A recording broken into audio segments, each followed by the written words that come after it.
Hello, मैं साहिल स्वागत करता हूं आप सभी का अपने इस यूट्यूब चैनल स्टूडेंट पार्टनर में। आप सभी को झारखंड दिवस की बहुत बहुत शुभकामनाएं। आज 15 नवंबर झारखंड स्थापना का दिन है। आज ही के दिन हमारा झारखंड बिहार राज्य से अलग हुआ था और इसे क्यों अलग होना पड़ा, कैसे अलग होना पड़ा, किसने इसका इसमें योगदान है, इन सभी को जानेंगे हम इस वीडियो में। ये वीडियो स्पेशल झारखंड स्थापना दिवस है और इनके साथ ही साथ आज 15 नवंबर का ही दिन भगवान बिरसा मुंडा का जन्मदिन है। तो इस वीडियो में हम झारखंड को पूरे विस्तार से जानेंगे कि आखिर किनका योगदान रहा इसे बिहार से अलग कराने में। तो जैसा कि अगर हम नाम बोले कि झारखंड, तो झारखंड का ये जो नाम है, ये छोटा नागपुर के ये जो पठारी इलाका है और इसके आसपास का जो क्षेत्र है छोटा नागपुर, ये एक पठारी इलाका है और ये भारत के छोटा नागपुर यानी भारत का ये जो छोटा नागपुर है इसका ये पठारी इलाका का हम बात कर रहे हैं और इसके आसपास का जो क्षेत्र है इसे हम झारखंड के नाम से जानते हैं। और ये कब से जानते हैं? ये बहुत पहले से यानी 16वीं सदी और उससे पहले से जाना जाता। तो कहा जाता है कि ये 1600 से पहले ही अस्तित्व में आ गया था, यानी झारखंड का अस्तित्व 16 आ गया था और इससे पहले भी इसका अस्तित्व था, लेकिन झारखंड के इतिहास को बहुत ज़्यादा नहीं बताया गया है कहीं पर, जिसके कारण आपको एक्यूरेट डेट और टाइम नहीं पता चलता। तो ये जो झारखंड का अस्तित्व आ गया 16वीं सदी में, अभी मान के चलते हैं 16वीं सदी को, और यहाँ पर बताया जा रहा है कि झारखंड छोटा नागपुर का अगर इलाका आप देखें तो यह बहुत ही पहाड़ी इलाका है और पहाड़ी के साथ साथ उबड़ खाबड़ जंगल झाड़ है। तो झारखंड का ये अर्थ है कि जंगल झाड़ वाला एक ज़मीन जो जंगल झाड़ से भरी, इसे हम कहें झारखंड। कहा जाता है कि 1845 में जब ईसाई मिशनरियों के आगमन हुए, कहाँ? झारखंड में। 1845 में जब ईसाई मिशनरियों का यहाँ पर आगमन हुआ तो यहाँ पर बहुत ज़्यादा सांस्कृतिक परिवर्तन आया। सांस्कृतिक परिवर्तन कैसे आया? क्योंकि यहाँ पर जो आदिवासी लोग रहते थे उनके समुदाय में, इनके समुदाय का संस्कृति जो था, यानी इनके एक समुदाय जो है ईसाई की ओर अट्रैक्ट होने लगे और मैक्सिमम ईसाई धर्म को अपनाने लगे। और साथ ही साथ इस क्षेत्र में बहुत सारे ईसाई स्कूल खुले, हॉस्पिटल खुले और ईसाई धर्म में स्थानांतरण होने के बावजूद भी आदिवासी लोग ये अपने संस्कृति को नहीं भूले, अपनी संस्कृति को ये बना के रखे, अपनी संस्कृति को ये आदिवासी लोग बना के रखे। ठीक है, हाँ, स्थानांतरण हुआ। यहाँ पर बहुत सारे ईसाई लोग जब यहाँ पर आए तो बहुत सारे आदिवासी समुदाय के लिए तो ऐसा नहीं था स्कूल, मतलब वो स्कूल जो खोले उसमें अगर आपको पढ़ना है तो आपको ईसाई धर्म अपनाना पड़ेगा। हॉस्पिटल खुले, ठीक है, और भी बहुत सारी चीज़ जो है इन लोगों ने खोले, तो जिससे ये जो आदिवासी का जो है एक ग्रुप, मतलब आदिवासी लोग जो है उसकी ओर कुछ अट्रैक्ट होने लगे।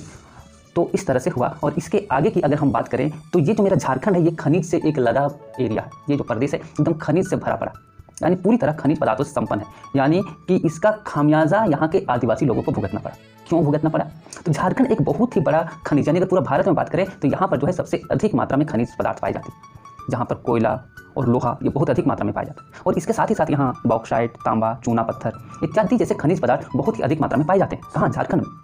तो यहाँ कोयले की खुदाई जो सबसे पहली शुरुआत हुई थी वो 1856 यानी 1856 ईस्वी में शुरू हुई थी और इसी के साथ यहाँ पर 1907 ईस्वी में Tata iron and steel company जो कि जमशेदपुर में है इसकी स्थापना हुई। तब 1907 ईस्वी में टाटा जो है आयरन एंड स्टील कंपनी उसकी स्थापना हुई। लेकिन ये जो स्थापना हुई इनसे फ़ायदा किसको हुआ? झारखंड वासियों को कि बाहरी को? तो इस क्षेत्र की प्रगति जो है कभी जो है नहीं हुई सही से, यानी इसकी प्रगति पर ध्यान ही नहीं दिया गया। सरकार चाहे किसी की भी हो, केंद्र में हमेशा इस क्षेत्र का दोहन हुआ, हमेशा इसका शोषण हुआ। जब भारत देश मेरा आज़ाद हुआ तो सरकार इस बात को बोलकर यहाँ के आदिवासियों को फुसला लिया कि यहाँ पर औद्योगिक विकास होगा, यानी औद्योगिक विकास पर विशेष जोर दिया जाएगा, क्योंकि यह इलाका है इसमें क्या बोलते हैं उसको, कृषि नहीं हो पा रहा ये इलाका में, यानी ये जो इलाका है मेरा झारखंड इसलिए कृषि के लिए ठीक नहीं है, क्योंकि ऊबड़ खाबड़ जमीन है, पहाड़ी इलाका है, ये कृषि के लिए ठीक नहीं है। इसलिए यहाँ पर हम तरह तरह के औद्योगिक विकास करेंगे, यानी बहुत सारी फैक्ट्रियों को यहाँ पर लगाएंगे। इससे सिर्फ राष्ट्र का ही विकास नहीं होगा बल्कि राष्ट्र के साथ साथ स्थानीय लोगों का भी, स्थानीय क्षेत्र का भी विकास होगा। और सरकारी नीति के तहत भारत सरकार जो है स्थानीय लोगों की ज़मीनों को कम दाम पर, यानी जितना मुआवजा मिलना चाहिए था उतना नहीं बल्कि एकदम उचित से कम दाम पर अपने हाथों में लेने लगी। और सरकार का ये मानना था कि ये तो ज़मीन उपजाऊ नहीं है, इसलिए यहाँ पर औद्योगिकरण कर दिया जाए, जिससे जो है स्थानीय को नहीं बल्कि किसको, स्थानीय के साथ साथ राष्ट्र को, राष्ट्र के साथ साथ स्थानीय लोगों को भी विकास होगा। लेकिन क्या हुआ? लेकिन जब यहाँ पर औद्योगिकरण हुआ तो यहाँ पर बाहरी लोगों का दखल शुरू हो गया। और बाहरी लोगों का तो दखल पहले से शुरू था, लेकिन अब बाहरी लोगों का दखल यहाँ बढ़ गया। बाहरी लोगों का दखल हमारे इस एरिया में बढ़ गया और यहाँ के लोगों को वंचित रखा गया, यहाँ के आदिवासी लोगों को वंचित रखा गया। इससे स्थानीय लोगों में असंतोष की भावना जागृत हुई। होगी ही भाई, जब हमारे इलाके में फैक्ट्री खुल रहे हैं तो अगर हम ना करें तो दूसरे लोग क्यों करेंगे? ये इलाका मेरा है, मेरे इलाके को प्राथमिकता मिलनी चाहिए, उसके बाद आप बाहर से लीजिए। लेकिन नहीं, बाहर के लोगों का बहुत अधिक जमावड़ा होने लगा, जिसके कारण यहाँ के आदिवासी लोगों में आक्रोश उभरने लगा। उन्हें लगा कि हमारे साथ नौकरी के नाम पर भेदभाव किया जा रहा है, हम आदिवासियों के साथ भेदभाव किया जा रहा है। और इसी तरह से 1971 में जो एक राष्ट्रीय खनन नीति बनी थी उसका परिणाम, इसी का परिणाम ये सब रहा। तो इसके साथ ही साथ क्या क्या और हुआ देखिए, सरकारी भवन बनाएंगे, बांध, बड़े बड़े डैम, ये सब होने लगा, ये सब का निर्माण होने लगा और भूमि अधिग्रहण होने लगा। यानी भूमि को जो है कम मुआवजा कम दाम देके सब अधिग्रहण, क्योंकि वो पूरा खनिज वाला इलाका है यहाँ पर, तो ये जो है आदिवासियों से हथियाया जाने लगा। इसके साथ ही साथ यहाँ पर जो बिजली का निर्माण, ऐसा मतलब कहा जा रहा है कि यहाँ पर जो बिजली का निर्माण होता था उसका बहुत ही कम मात्रा जो है इस प्रदेश को मिलता था, अधिकतर बिजली जो है इस प्रदेश से बाहर जाता था। और इसके साथ ही साथ ये जो सरकार थी, भारत सरकार, वो वन रोपण के लिए यानी फॉरेस्टेशन कर रही थी। तो अगर ये फॉरेस्टेशन कर रही थी तो यहाँ पर जो स्थानीय रूप से जो उगने वाले पेड़ थे उसको नहीं उगने दिया जा रहा है, बल्कि व्यावसायिक रूप से फायदेमंद पेड़ों का रोपण होने लगा, यानी वैसे पेड़ सरकार लगाने लगी जिससे फायदा हो, यानी कि फिर उसका डिफॉरेस्टेशन किया जाएगा, है ना। जबकि ऐसे अगर जंगल बनाना है तो स्थानीय रूप से जो पौधे उग रहे हैं, जो पेड़ हैं, उसे रहने दीजिए, लेकिन नहीं, यहाँ पर व्यावसायिक रूप से जंगल लगाने लगे। और इस तरह की बहुत सारी समस्याएं हुई और इससे बहुत सारे यहाँ पर के आदिवासियों का दोहन और शोषण हुआ और इससे जो है स्थानीय लोगों को वंचित रखा गया। और यही सब के चलते जो है झारखंड राज्य अलग चाहिए। इतना ही नहीं, झारखंड राज्य अलग क्यों चाहिए, इसके पीछे और भी बड़ी कहानी है। तो सबसे पहली बात कि झारखंड राज्य अलग क्यों चाहिए, ये बिहार से देखिए कि चिपका हुआ है, और ये पहले झारखंड और बिहार एक ही था, जैसा कि आप में देख सकते हैं कि ये 2000 से पहले बिहार और झारखंड एक ही था। एक ही सरकार जो है पूरे बिहार झारखंड को चलाती थी, ठीक है, एक ही सरकार पूरे बिहार झारखंड को चलाती थी। लेकिन ये एरिया काफ़ी बड़ा हो जाने के कारण यहाँ की जो सरकार थी वो पूरे एरिया को सही से देख रेख नहीं कर पाती थी, यानी ऐसा आदिवासी लोगों को लगता था कि हमें वंचित रखा जा रहा है, हम पर विशेष ध्यान नहीं दिया जा रहा। तो इसी के लिए और इसके साथ साथ और भी क्या क्या कारण थे। देखिए, बिहार का जो जमीन है, अगर भौगोलिक स्थिति देखें तो वो पूरा समतल जमीन है, बिहार का जमीन समतल जमीन है, जबकि झारखंड का इलाका देखिएगा आप तो ये उबड़ खाबड़ है कि झाड़ी है। बिहार में बोली जाने वाली भाषा अलग है, बिहारी भाषा है, वहाँ पर मैथिली, भोजपुरी, है ना, ये सब भाषा बोली जाती है। लेकिन झारखंड की जो बोली जाने वाली भाषा है यहाँ की अलग है, मुंडारी, हो, खड़िया और ये जाके संथाली, खोट्टा, नागपुरी, ये सब तो भाषा है यहाँ की, तो ये भाषा के हिसाब से है। और तीसरी बात अगर हम बात करें तो यहाँ पर जो बिहार है वहाँ पर आदिवासी जो है बहुत ही कम मात्रा में, यानी 1% बिहारी इलाका में आदिवासी है, जबकि झारखंड में 23 से 24% तक आदिवासी लोग रहते हैं। इसके लिए भी इन्हें अलग राज्य की मांग करनी थी। तो किन्होंने शुरू किया, तो इन्हीं के बीच में आता है एक जयपाल सिंह मुंडा। जयपाल सिंह मुंडा का आप नाम सुने होंगे, एक बहुत ही ग्रेट लीडर के नाम से लोकप्रिय हुए। इनका जन्म 3 जनवरी 1903 को रांची से जो डिस्ट्रिक्ट एक अलग हुआ है, खूंटी, वही रांची उस टाइम था, तो वही खूंटी वाले इलाके में यानी खूंटी डिस्ट्रिक्ट में इसका जन्म हुआ था, ठीक है। इसकी पढ़ाई भी अच्छी खासी रही, ऑक्सफोर्ड यूनिवर्सिटी से इन्होंने पढ़ाई किया। और साथ ही साथ ये खेल कूद के जगत में भी ये काफ़ी अच्छे थे, ये खेल कूद में यानी हॉकी में ये काफ़ी अच्छे थे।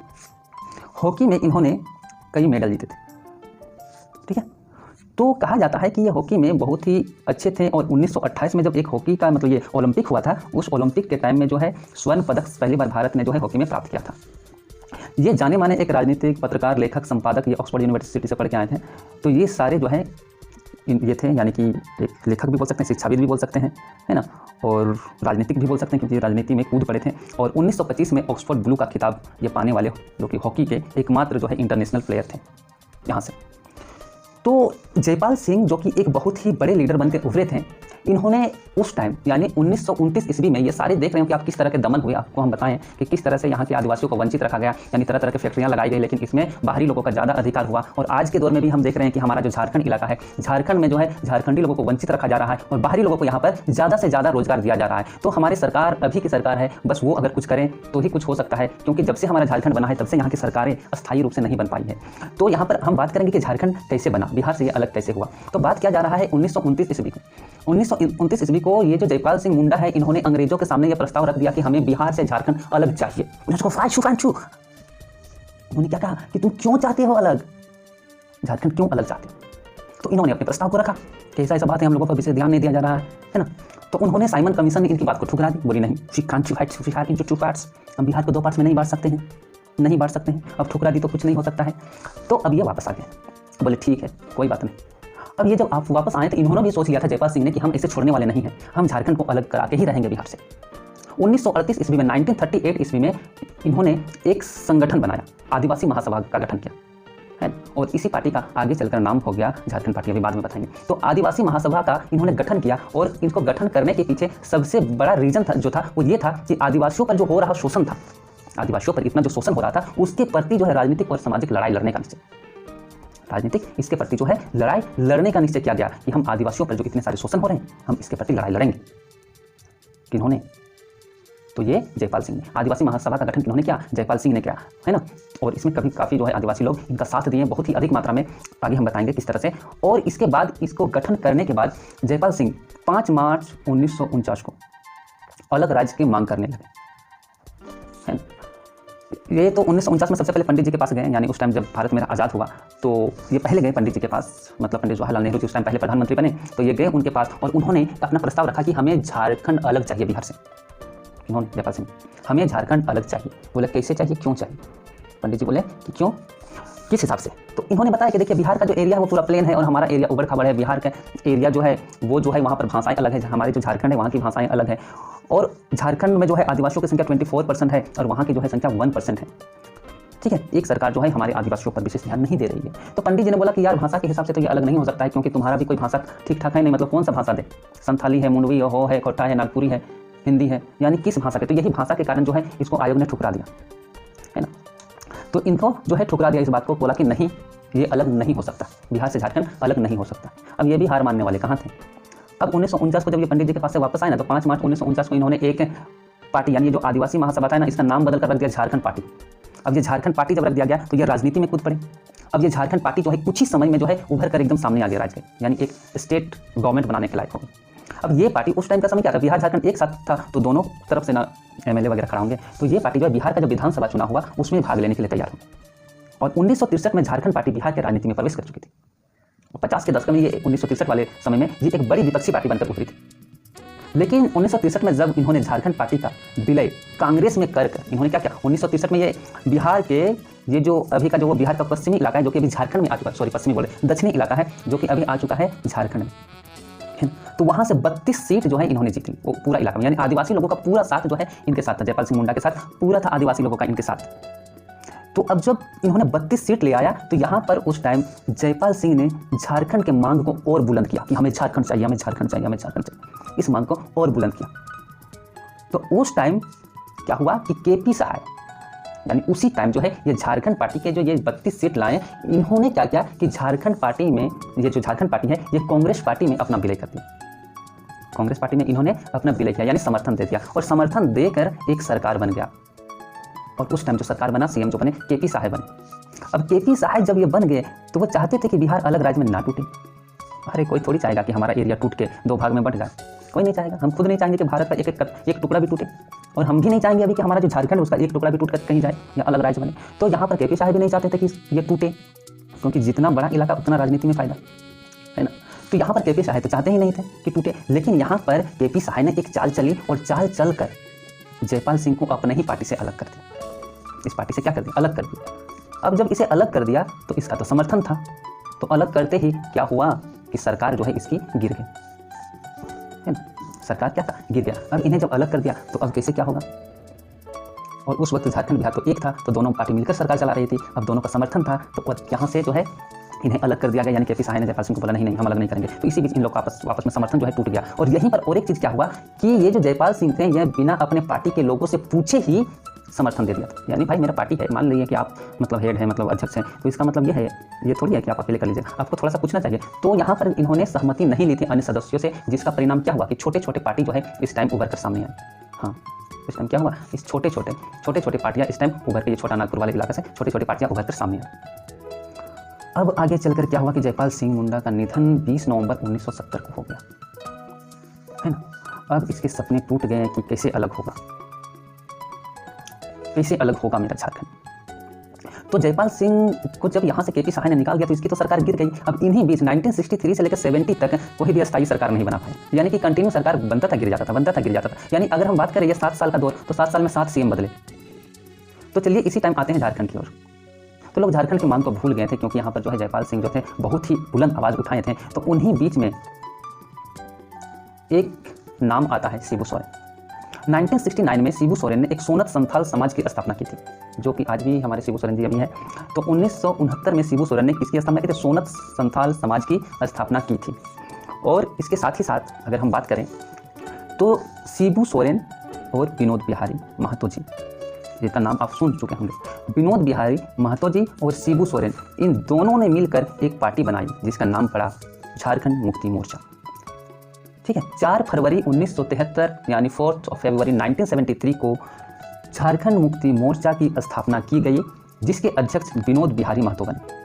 कौन बने, विनोद बिहारी महतो। ये कौन थे नहीं पता। विनोद बिहारी महतो का जन्म धनबाद जिला के बालीपुर एक प्रखंड है धनबाद जिला में, और वहीं पर एक गांव है बडवाहा। इसी जगह पर, इसी गांव पर इनका जन्म हुआ था, विनोद बिहारी महतो जी का। इनके नाम से बहुत सारे, अभी एक विनोद बिहारी महतो यूनिवर्सिटी भी चल रहा है धनबाद में। तो इनका जन्म हुआ था धनबाद जिले के बालीपुर के बडवाहा गांव में हुआ था। तो इन्होंने यानी विनोद बिहारी महतो ने और शिबू सोरेन ने मिलकर इन दोनों के नेतृत्व में झारखंड मुक्ति मोर्चा पार्टी का गठन हुआ। और विनोद बिहारी महतो जी इससे पहले जो है कम्युनिस्ट पार्टी में 25 साल तक काम कर चुके थे, कम्युनिस्ट पार्टी के ये सदस्य थे और वहाँ पर ये काम कर चुके थे। तो इन्हें वहाँ से धोखेबाजी लगा, इन्हें ये लगा कि वे कम्युनिस्ट पार्टी सिर्फ पूंजीपतियों लोगों की साथ दे रहे हैं, यहाँ के आदिवासी लोगों की कोई देखभाल नहीं कर रहे हैं। इसलिए इन्होंने उस पार्टी को छोड़ा और शिबू सोरेन के साथ मिलकर एक पार्टी यानी कि झारखंड मुक्ति मोर्चा का गठन किया। ठीक है, अब यहाँ पर इस पार्टी का गठन हुआ तो अभी कौन बने, अध्यक्ष कौन है अभी, विनोद बिहारी महतो जी, और इसके महासचिव शिबू सोरेन को अभी बनाया गया। अब इन दोनों ने झारखंड की मांग को फिर से बुलंद कर दी, यानी कि झारखंड की मांग को इन्होंने फिर से बुलंद कर दिया कि मुझे बिहार से झारखंड चाहिए ही चाहिए। ठीक है, और शिबू सोरेन और जयपाल सिंह ये दोनों के बीच आपस में अच्छा रिश्ता था, यानी कि अच्छे से ये दोनों एक दूसरे को जानते थे। तो शिबू सोरेन ने अब जयपाल सिंह के सपने को पूरा करने के लिए थोड़ा सा आगे बढ़े, थोड़ा कि अब ये पूरा आगे बढ़े, अगर झारखंड को आज़ादी दिलाने, मतलब झारखंड को अभी अलग करने में जो इनका बहुत बड़ा योगदान रहा है। तो शिबू सोरेन जी और विनोद बिहारी महतो जी ने यहाँ के लोगों के लिए, यानी आदिवासियों के लिए, यानी इसकी देखभाल के लिए काफ़ी कदम उठाए और इनके साथ ही साथ झारखंड के मांग को बुलंद किया।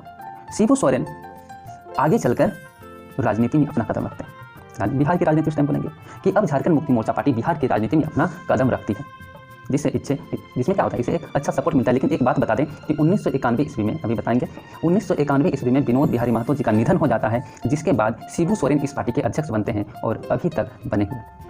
तो 1977 में पहली बार चुनाव लड़ते हैं शिबू सोरेन जी और हार जाते हैं। ये चुनाव हार जाने के बाद ये फिर से 1980 में लड़ते हैं, 86 में लड़ते हैं। इस तरह से आगे के चुनाव ये जीतते जाते हैं और देखते ही देखते ये पार्टी जो है एक बड़ी पार्टी बनकर सामने आती है, क्योंकि ये जो हम बताएं कि बिहार का जो दक्षिणी इलाका है, यहाँ पर जो आदिवासी का पूरा सपोर्ट इनके साथ है। और देखते ही देखते ये एक बड़ी पार्टी बनकर सामने आ जाती है, यानी कि अब ये पार्टी जो है केंद्र में स्टेट में सरकार बनाने के लिए ये सपोर्ट कर सकती है, यानी काफ़ी ये सीट ले आती है। तो आगे चलकर यह पार्टी 1995 के बाद से बिहार सरकार के साथ मिलकर काम करने लगती है, बिहार सरकार के साथ मिलकर काम करने लगती है। बात कर रहे हैं 1997 ईस्वी का। 1997 में लालू यादव और शिबू सोरेन इन दोनों के समर्थन के साथ बिहार सरकार बनता है। और यहाँ पर लालू यादव ये दावा करते हैं कि अगर हम दोनों मिलकर सरकार बनाते हैं तो हम आपको झारखंड राज्य अलग कराने में आपकी मदद करेंगे, यानी हम आपको सपोर्ट करेंगे झारखंड राज्य अलग कराने में। लेकिन होता क्या है, चलिए आगे देखते हैं।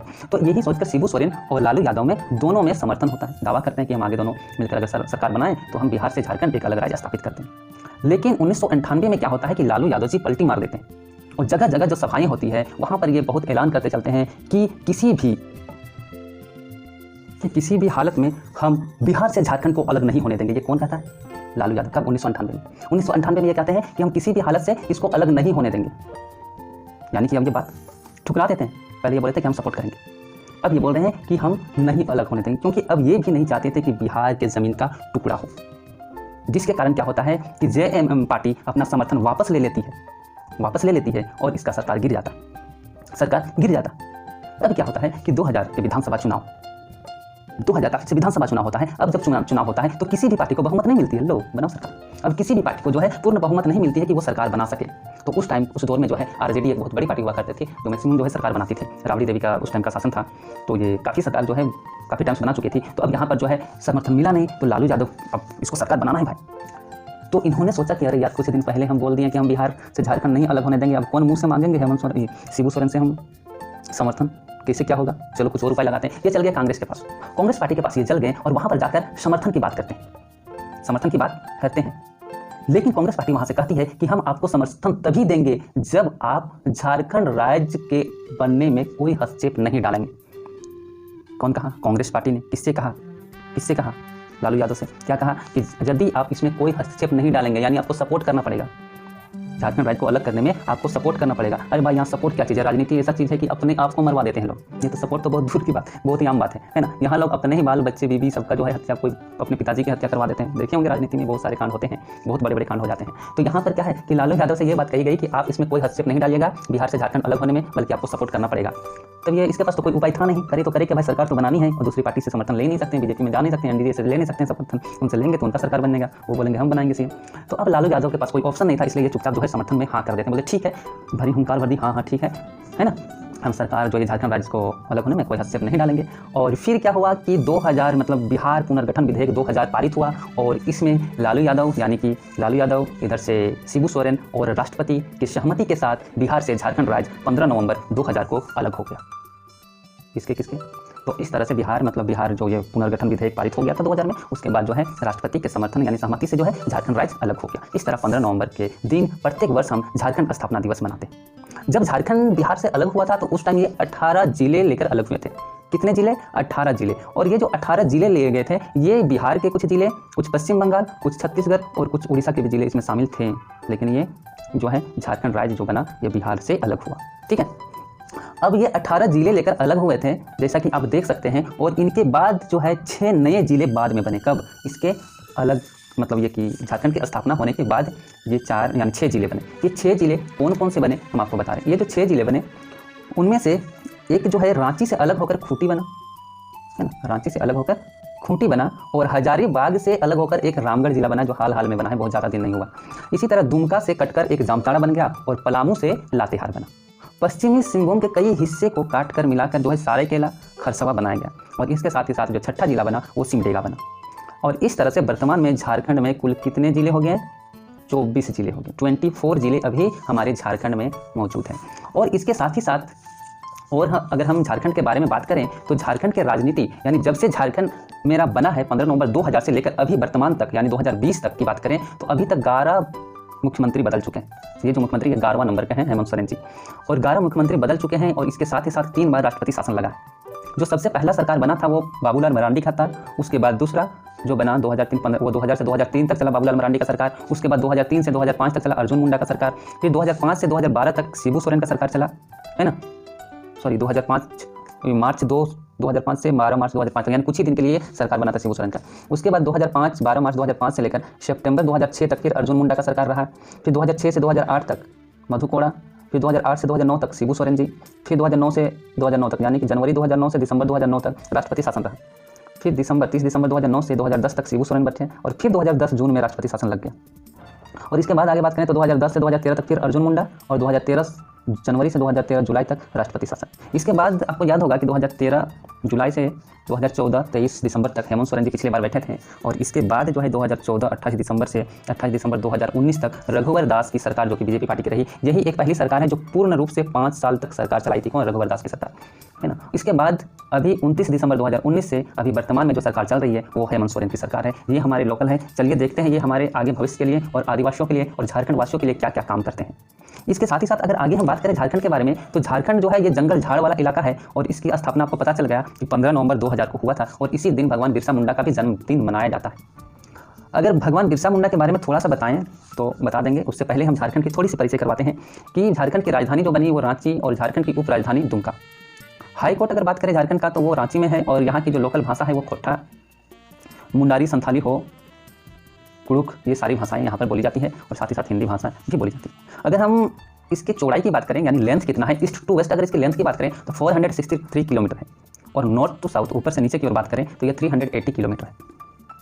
भौगोलिक सीमा की इसकी बात करें चौहद्दी जिसे कहते हैं, तो अगर हम जाएं नॉर्थ की ओर तो वहाँ बिहार मिलेगा, और साउथ की ओर आएँ तो उड़ीसा मिलेगा, ईस्ट की ओर जाएँ तो पश्चिम बंगाल, और वेस्ट की ओर जाएँ तो छत्तीसगढ़ और उत्तर प्रदेश। यानी हमारा ये जो झारखंड है ये 5 राज्यों को टच करता है। अगर क्षेत्रफल की हम बात करें तो 79,714 स्क्वायर किलोमीटर यहाँ का क्षेत्रफल है। क्षेत्रफल की दृष्टि से यह भारत में 16th प्लेस पर है, 16वां स्थान इसे प्राप्त है। और झारखंड का सबसे बड़ा जिला पश्चिमी सिंहभूम, और सबसे छोटा का बात करें तो ये रामगढ़ जो हाल फिलहाल में है। और इसके साथ ही साथ हम बता दें कि वर्तमान में जो जिले हैं वो 24 हैं, ठीक है।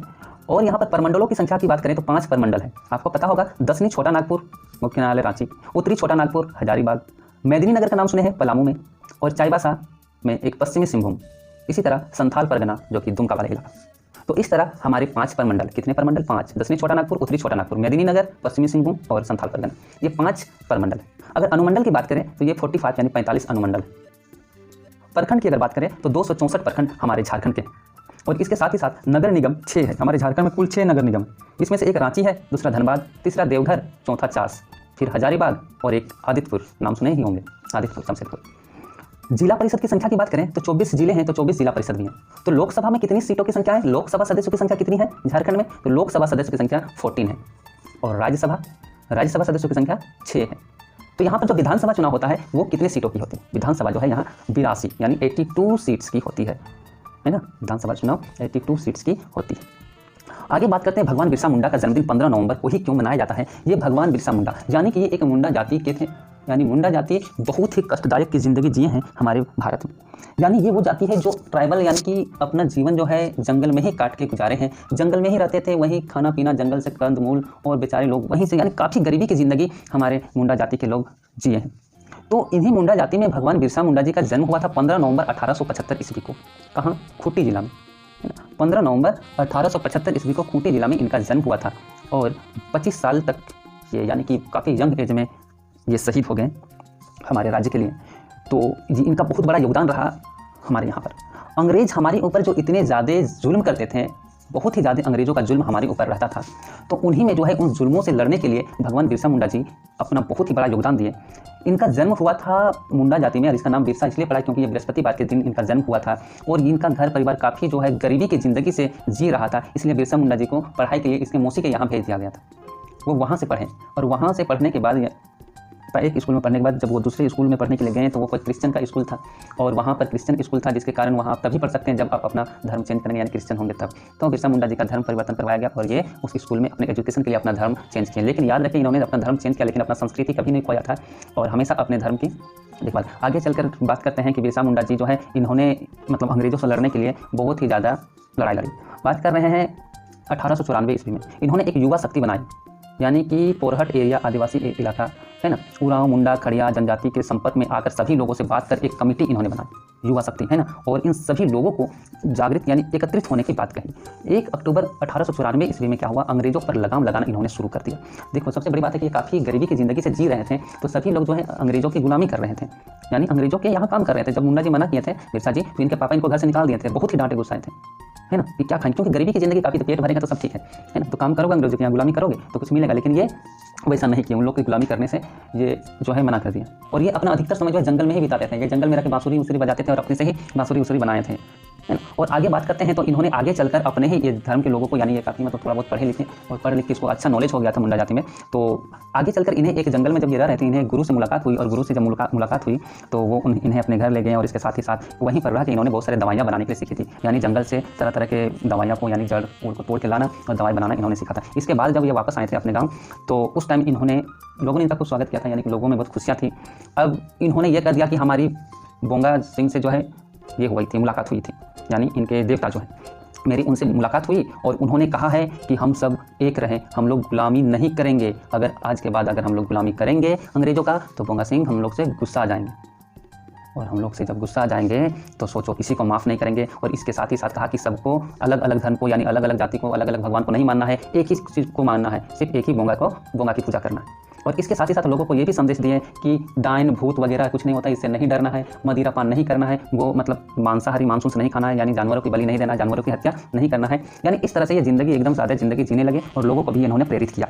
तो इससे जो है ये काफ़ी हाईलाइट हो गया और अपने वैदिक मतलब इन्होंने बहुत सारे वैद वाले यानी कि बोले कि दवाई के बारे में सीख लिए थे, तो बहुत सारे लोगों की इलाज करने लगे।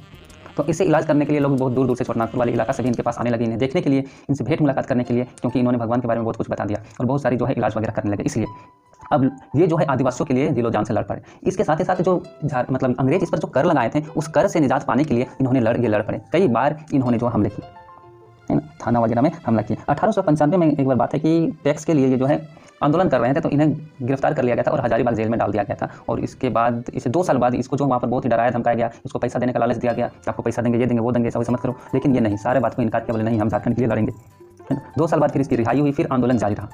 1897 की बात है कि इन्होंने खूंटी थाना में हमला करवा दिया, अपने 400 अनुयायियों के साथ, अपने 400 समर्थक के साथ खूंटी जिला में हमला करा दिया था। फिर 1898 में तांगा नदी के किनारे अंग्रेज के साथ इनका मुठभेड़ हुआ, इनके और भी समर्थक के साथ अंग्रेजों के साथ इसका मुठभेड़ वाला लड़ाई हुआ, जिसमें क्या हुआ कि अर्जुन बिरसा मुंडा जी जीत गए और वो जो है अंग्रेज हार गए थे। और इसके साथ ही साथ आगे बात करें तो इस तरह से खूब लड़ाई चली और इस तरह की लड़ाई चलती रही। 1900 की बात बता रहे हैं। 1900 में भी इन्होंने हमला किया था कुछ थाने में, जिसमें से कांस्टेबल वगैरह की हत्या हुई थी, मारे गए थे। डोंगरी पहाड़ी में जो था एक इन लोग का आंदोलन मतलब मीटिंग चल रहा था बिरसा मुंडा जी और उनके समर्थक के बीच, इनका कुछ मीटिंग चल रहा था। तो यही बीच जो है अंग्रेजों ने इन पर हमला कर दिया, जिससे काफ़ी लोग मारे गए और इसके साथ ही साथ जो है इन्हें गिरफ्तार भी कर लिया गया। बिरसा मुंडा जी को 19 जनवरी 1900 ईस्वी को गिरफ्तार कर लिया गया। कहाँ से? डोंगरी पहाड़ी वाले इलाका से।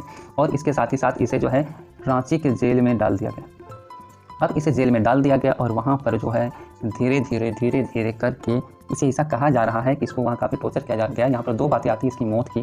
पहली बात बताई जाती है कि इनका मौत का कारण जो है बीमारी था, इनको कुछ बीमारी हो गया था, हैजा जैसा बीमारी हो गया था, जिसके कारण इसकी मौत हो गई। दूसरी बात बताई जा रही है कि अंग्रेज़ों ने इन्हें धीरे धीरे जहर देके मार डाला था। ये कुछ बातें थी। यानी कि अगर हम बात करें तो ये झारखंड एरिया में आदिवासियों पर जो टैक्स लगा रहे थे ये अंग्रेज लोग, उनके लिए ये काफ़ी लड़ाई लड़े। और बात बताएं कि ये जो 1998-97 की बात है, एक बार बहुत ही अकाल पड़ गया था, और अकाल यानी बहुत ही सुखाड़ पड़ गया था, और इसके साथ ही साथ एक महामारी भी फैल गई थी उस टाइम, जिसमें आदिवासी लोगों को बहुत ही ज़्यादा जो है भूखे प्यासे यानी खाने पीने के लिए बहुत ही ज़्यादा तरसना पड़ा था। तो उस टाइम भी ये काफ़ी जो है हिम्मत जुटाए थे इन लोगों की मदद के लिए, और काफ़ी लोगों में जो है क्या बोलते हैं उसको, लोगों को प्रेरित किए थे, मोटिवेट किए थे कि कुछ करने का। लेकिन उसी बीच जो है इनकी गिरफ्तारी हो जाती है 1998 में, 97 के आसपास है ना, 97-98 के पास, इसी आसपास में एक अकाल पड़ा था। तो ये आदिवासियों के लिए बहुत कुछ किए हैं बिरसा मुंडा जी जो है, और इनका बहुत बड़ा योगदान रहा। यानी ये टैक्स जो लगाते थे, ये टैक्स के ऊपर भी बहुत ज़्यादा जो है उन्होंने काम किया, ताकि जो है हमारे आदिवासी भाइयों पर टैक्स ना पड़े। तो ये था हमारा झारखंड और झारखंड के अलग होने के पीछे की कहानी, और इसमें किस किस तरह के लोगों के योगदान हैं। इसका झारखंड का इतिहास का वीडियो ऑडियो अगर बात करें तो हिस्ट्री को छुपाया गया, पूरी हिस्ट्री जो है आपको इसके बारे में जल्दी नहीं मिल पाती है, जिसके कारण आपको सटीक जानकारी नहीं मिलती है। लेकिन जो भी जानकारी आपको दी जा रही है वो सही जानकारी दी जा रही है। डेट में थोड़ा बहुत ऊपर नीचे हो सकता है, लेकिन जानकारी आपको सही मिल रही है। आप जेपीएससी का तैयारी कर रहे हैं या JSSC CGL वगैरह का तैयारी कर रहे हैं, तो आप आराम से इस वीडियो को देख के समझिए। तब तक के लिए thank you and bye bye.